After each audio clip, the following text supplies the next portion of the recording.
Hello friends, मैं हूं Prince और स्वागत करता हूं आपका मैग्नेट ब्रेन्स में। हम क्या देख रहे हैं, तो हम बेसिकली क्लास 11th में मैथमेटिक्स का अपना चैप्टर ज्योमेट्रिक प्रोग्रेशन देख रहे थे, जहां पे हम प्रॉपर्टीज डिस्कस कर रहे थे। तो लास्ट क्लास में हमने बेसिकली 3 प्रॉपर्टीज डिस्कस की। क्या क्या, तो एक बार रिकॉल कर लेते हैं। हमने डिस्कस किया कि एक एग्जिस्टिंग जीपी में अगर एक नॉन जीरो कांस्टेंट के से हम हर टर्म को या तो मल्टीप्लाई करें या तो डिवाइड करें, तो जो नया सीक्वेंस मिलता है वो भी जीपी में होता है और उसकी कॉमन रेशियो भी वही होती है जो पुराने वाले की थी।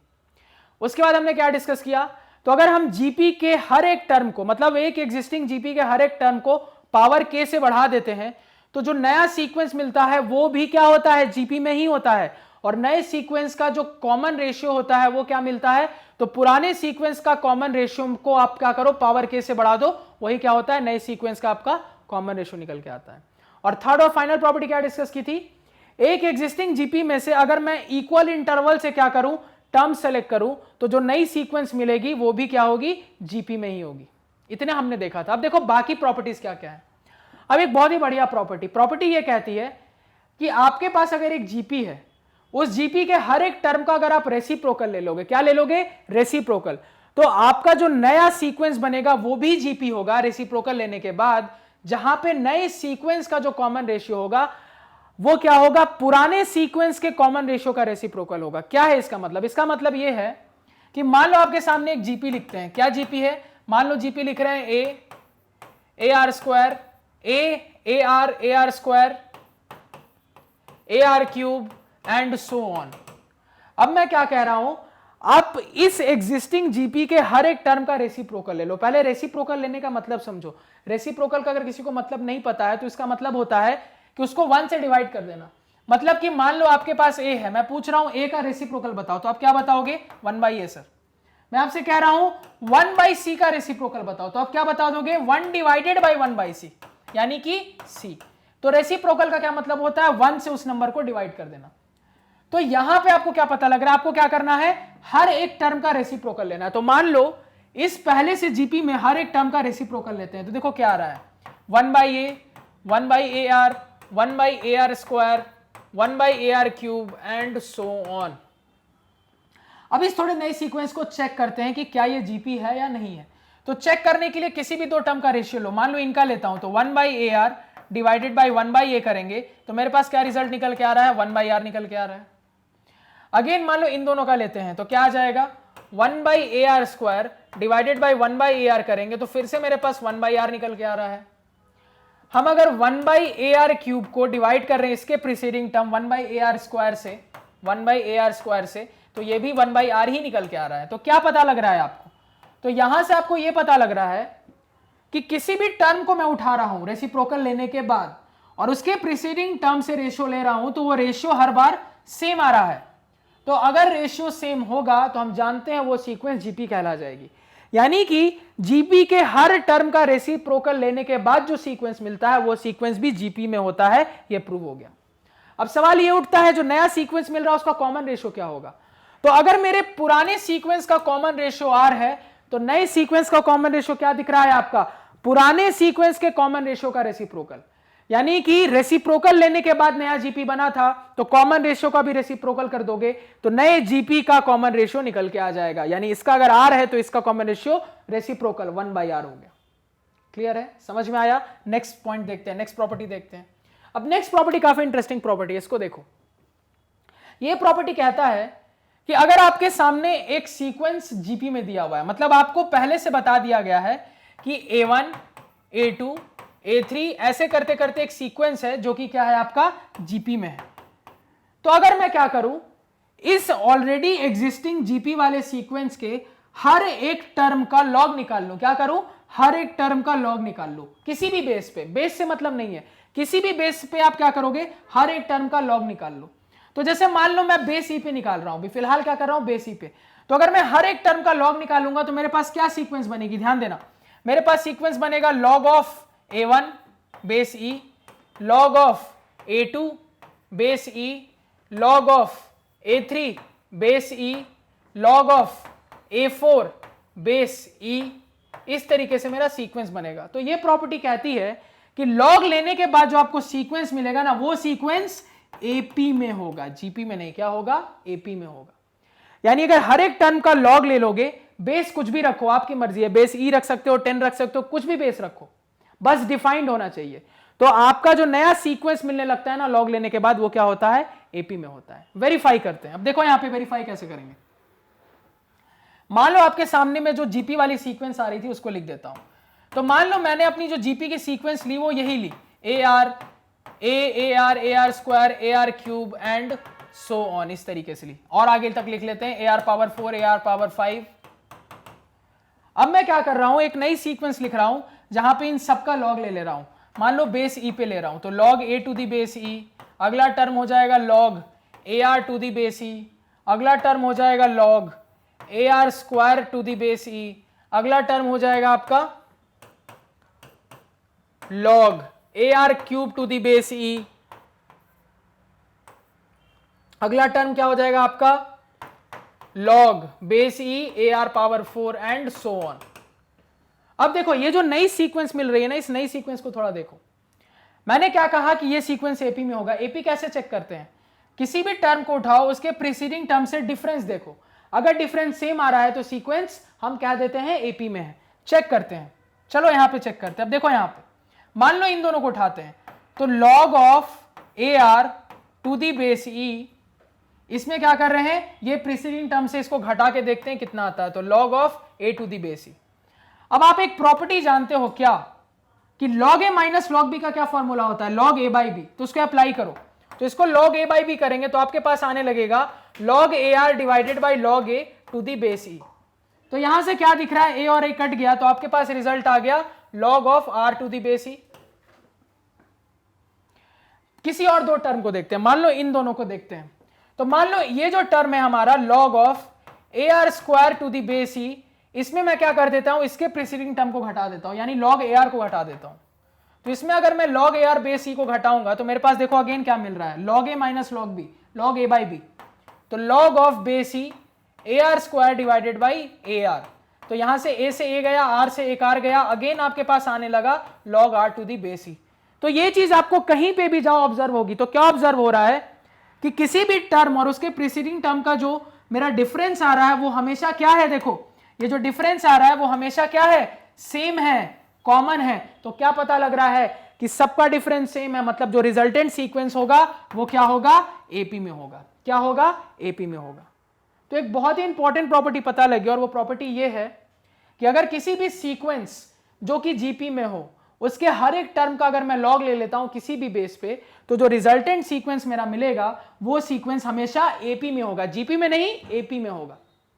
लेकिन एक छोटी सी बारीकी का ध्यान रखना है कि ये करने के लिए देखो क्या जरूरी है, ध्यान रखना कि आप जब ये बोल देते हो ना कि अगर ये सारे टर्म्स जीपी में हैं तो इनका लॉग एपी में होगा, तो बस क्या ध्यान रखना कि लॉग की चीजें डिफाइंड होनी चाहिए। मतलब हमने जो बेसिक में पढ़ा था आपने कि लॉग कब का डिफाइंड होता है, तो मैंने आपको क्या बोला था कि लॉग का डोमेन ही कहता है कि लॉग को डिफाइन होने के लिए ये वाले जो टर्म है वो क्या होने चाहिए, ग्रेटर देन 0 होने चाहिए, तभी तो लॉग डिफाइंड होगा। लॉग की बात तो तब करोगे ना जब लॉग डिफाइंड होगा। तो बस ये ध्यान रखना कि कभी भी हम इस तरीके से लॉग की बात करेंगे तो पहले लॉग को डिफाइन करना जरूरी है। यानी कि ये हम तभी लिख सकते हैं अगर हम इन टर्म्स को क्या कर ले, पॉजिटिव या तो नहीं है तो बना ले, नहीं तो वो पॉजिटिव हो, ग्रेटर देन 0 होना चाहिए। यानी अगर लेस देन 0 रहेगा तो हम डायरेक्टली ये बात नहीं बता सकते, डायरेक्टली नहीं बता सकते।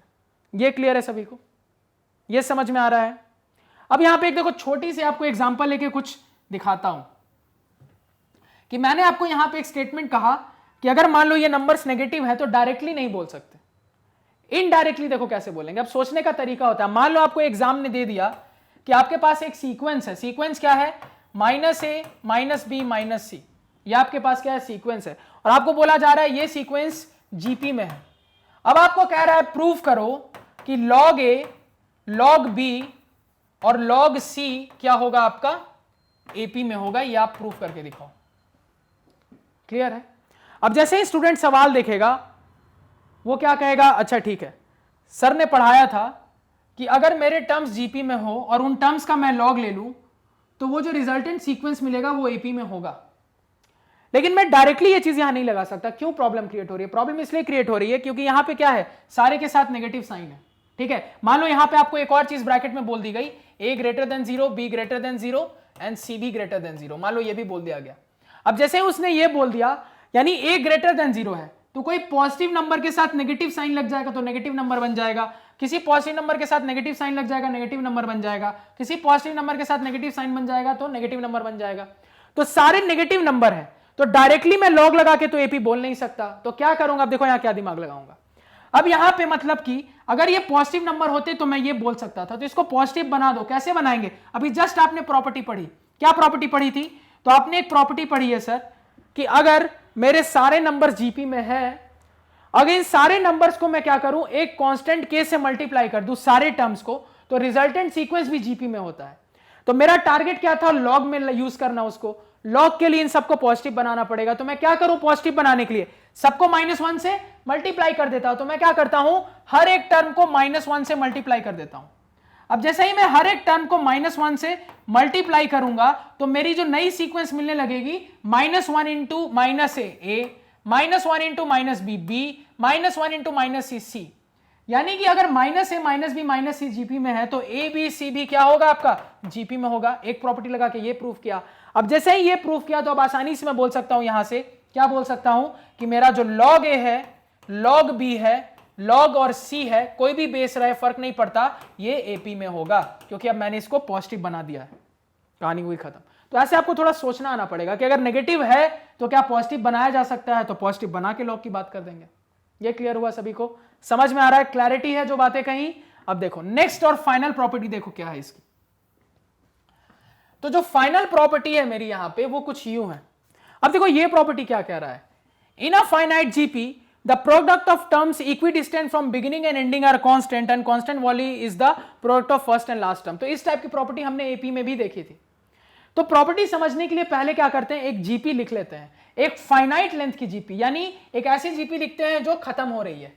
तो मान लो आपका जीपी कुछ यूं है, आपको लिख देता हूं 2 4 6 8 10, सॉरी ये तो आपका एपी हो गया। तो जीपी कैसा दिखेगा, 2 4 8 16 32 64, उसके बाद मान लो 128, उसके बाद 256 एंड सो ऑन। इस तरीके से आपका मान लो 256 पे मान लो मैं अपनी जीपी को खत्म कर देता हूं। ठीक है, अब देखो कितने टर्म्स है इस जीपी में, तो 1 2 3 4 5 6 7 8 टर्म्स है टोटल। अब मैंने आपको यहां पे क्या बताया, तो ये वाली प्रॉपर्टी कह रहा है कि किसी भी जीपी में आप क्या करो, शुरुआत से और आखिरी से अगर इक्विडिस्टेंट टर्म्स लोगे, शुरुआत से और अगर आखिरी से इक्विडिस्टेंट टर्म्स लोगे और उनको क्या करोगे, मल्टीप्लाई करोगे, तो उसकी वैल्यू क्या आएगी, हमेशा और हमेशा सेम आएगी। और वो वैल्यू किसकी इक्वल होगी, तो फर्स्ट टर्म और लास्ट टर्म के प्रोडक्ट की इक्वल होगी। क्या होगी, फर्स्ट टर्म और लास्ट टर्म के प्रोडक्ट की इक्वल होगी। चेक करते हैं एक बार। ठीक है, मान लो मैं क्या करता हूं, शुरुआत से तीसरा टर्म और आखिरी से तीसरा टर्म लेता हूं। तो शुरुआत से तीसरा टर्म ये है 8, आखिरी से तीसरा टर्म क्या है, 64 है। तो 64 इंटू 8 करके देखते हैं कितना आ रहा है, तो 8 4 जा 32 का 2, यहां 3, 8 6 जा 48, 512 आ रहा है। क्लियर है।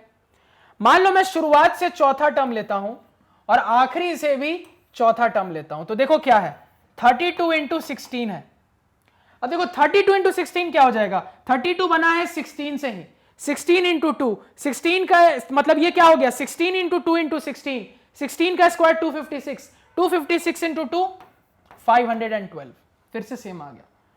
मान लो आप फर्स्ट और लास्ट टर्म को मल्टीप्लाई करो, क्या दिख रहा है, अगेन 2 इंटू 256 512। तो मुझे वो चीज ऑब्जर्व हो रही है जो सवाल कह रहा था कि कभी भी एक फाइनाइट लेंथ का जीपी हो तो आप उसमें किसी भी आगे से और पीछे से अगर इक्वल दूरी के टर्म लेके उनका प्रोडक्ट करोगे तो उसकी वैल्यू हमेशा कांस्टेंट आएगी, हमेशा सेम आएगी, और वो कुछ और नहीं होगी, आप ही उसी जीपी के फर्स्ट टर्म और लास्ट टर्म के प्रोडक्ट के बराबर होगी, जो मुझे यहां पे क्लियरली ऑब्जर्व हो रहा है।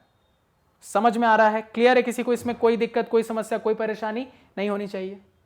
क्लैरिटी है सभी को। क्या हुआ यहां पे कि सिंपल जैसा एपी में हो रहा था, यानी कि अगर मान लो मैं एक फाइनाइट लेंथ के जीपी का मतलब जीपी कहीं खत्म हो रहा है, उसमें शुरुआत से दूसरा टर्म लू, आखिरी से दूसरा टर्म लू, इक्वल दूरी पे है, दूसरा दूसरा, दोनों का प्रोडक्ट करूं, या फिर मैं शुरुआत से तीसरा टर्म लू, आखिरी से तीसरा टर्म लू, दोनों का प्रोडक्ट करूं, या फिर मैं शुरुआत से चौथा टर्म लू, आखिरी से चौथा टर्म लू, दोनों का प्रोडक्ट करूं, शुरुआत से पहला टर्म लू, आखिरी से पहला टर्म लू, दोनों का प्रोडक्ट करूं, तो ये जितनी भी वैल्यू निकल के आएगी ना, ये सारी सेम होगी। और वो सेम वैल्यू और कुछ नहीं, आपकी इसी फाइनाइट जीपी के पहले और आखिरी टर्म के प्रोडक्ट के बराबर होगी, जो मुझे यहां पे क्लियरली ऑब्जर्व हो रही है। क्लैरिटी है, समझ में आ रही है चीजें?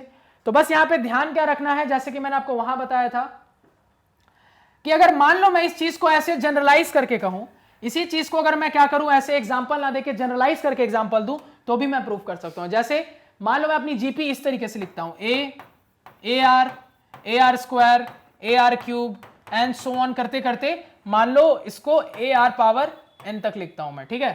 तो इसको थोड़ा ऐसा लिखते हैं कि कुछ टर्म्स का प्रोडक्ट ले तो मुझे दिखे। तो ए r power nth term n minus one, इससे पहले आ जाएगा ए r power n minus two, इससे पहले आ जाएगा ए r power n minus three and so on, ठीक है?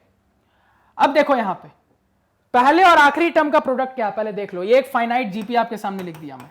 अब पहले और आखिरी टर्म का प्रोडक्ट देखो क्या है, तो वो है a इंटू ए का power r n minus one, यानी ये टोटल कितने हैं, एन टर्म्स है। टोटल इसमें कितने टर्म्स है, एन टर्म्स है, क्योंकि हम जानते हैं कि मेरे जीपी का nth term a r power n minus one होता है, ठीक है?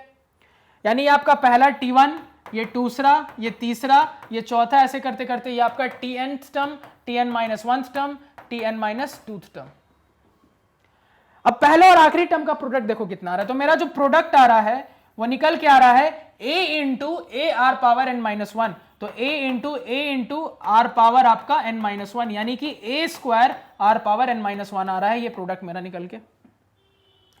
अब देखो जो मैंने आपको बात कही, मान लो मैं कहता हूं बिगिनिंग से mth टर्म, कोई भी mth टर्म, बिगिनिंग से क्या कह रहा हूं मैं, बिगिनिंग से कोई भी mth टर्म अगर मैं आपसे पूछता तो आप क्या बताते? बिगिनिंग से mth टर्म का मतलब है कोई tm, बिगिनिंग से, उसको आप क्या बताते? तो उसको आप बताते सर a इंटू आर की पावर m माइनस वन, यही वो टर्म होता।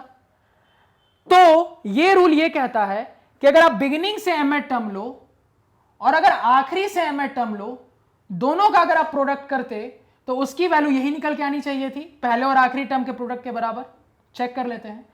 तो बिगिनिंग से mth टर्म मेरा ये है। अब मैं अगर आपसे पूछूं एंडिंग से बताओ मेरा mth टर्म क्या होगा, तो आप क्या बोलोगे? तो एंडिंग से mth टर्म और कुछ नहीं है, ये आपका स्टार्टिंग से अगर मैं गिनना चाहूं, एंडिंग से mth का क्या मतलब है, मैंने आपको सिखाया था स्टार्टिंग से mth टर्म, और अगर एंडिंग से mth टर्म की बात शुरुआत से करवानी है तो मैं उसको बोल सकता हूं स्टार्टिंग से आपका क्या हो जाएगा, देखो यहां पे ये आपका हो जाएगा n plus one minus mth term.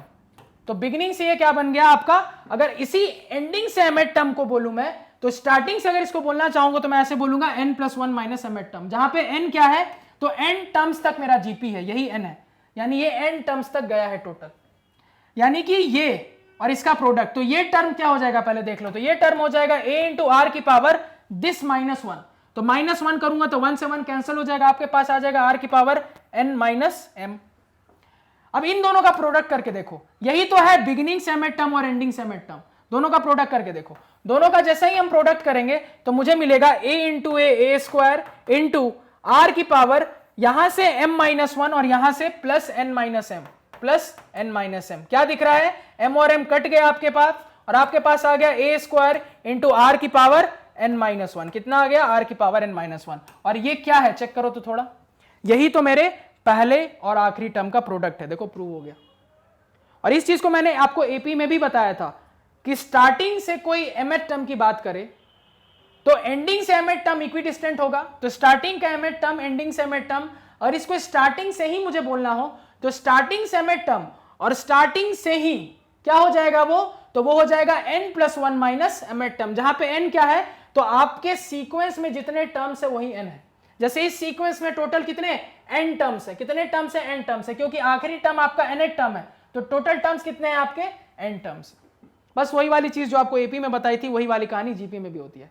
अब इसको ऐसे भी समझ सकते हो, ऐसे नहीं समझ में आया तो इससे पहले जो मैंने एग्जाम्पल दिया था वहां से भी समझ सकते हो। इसी चीज को मैंने जनरलाइज करके बता दिया। ये इसलिए बताया क्योंकि कई बार आपको स्टार्टिंग से इक्विडिस्टेंट और एंडिंग से इक्विडिस्टेंट टर्म की बात करनी रहती है। तो यहां से ध्यान रखना कि स्टार्टिंग से और एंडिंग से जो इक्विडिस्टेंट टर्म होता है, इसको आप इस तरीके से भी बोल सकते हो कि स्टार्टिंग से अगर कोई mth टर्म है तो एंडिंग से mth टर्म इक्विडिस्टेंट होगा, या फिर स्टार्टिंग से mth टर्म स्टार्टिंग से ही n plus one minus mth term के इक्विडिस्टेंट होगा। That's it. क्लियर है, समझ में आई, चीजें आनी चाहिए। तो यहां पे क्या होता है, आपकी सारी प्रॉपर्टीज जीपी की खत्म होती है। क्लियर है। तो आई होप आपको चीज़ें समझ में आई, क्लियर हुई और कहीं कोई डाउट नहीं रह गया। अगर लग रहा है कहीं कोई अभी भी डाउट है तो कोई इशू नहीं है, आप लेक्चर को उस पॉइंट पे फिर से देखो, फिर भी समझ में नहीं आता तो कमेंट सेक्शन में बताओ। तो आज के पढ़ाए हुए नोट्स आप हमारी ऑफिशियल वेबसाइट magnetbrains.com से डाउनलोड कर सकते हैं, जिसका लिंक वीडियो के डिस्क्रिप्शन में है। magnetbrains.com पे आपको क्लास 4 से लेकर 12 तक सारे सब्जेक्ट्स और कोर्सेज मिल जाते हैं, सिस्टमैटिक ऑर्डर में अरेंज्ड। और इसके अलावा आप कंप्लीट कोर्स के लिए मैग्नेट ब्रेन्स प्लस में जरूर अपग्रेड करें। Thank you.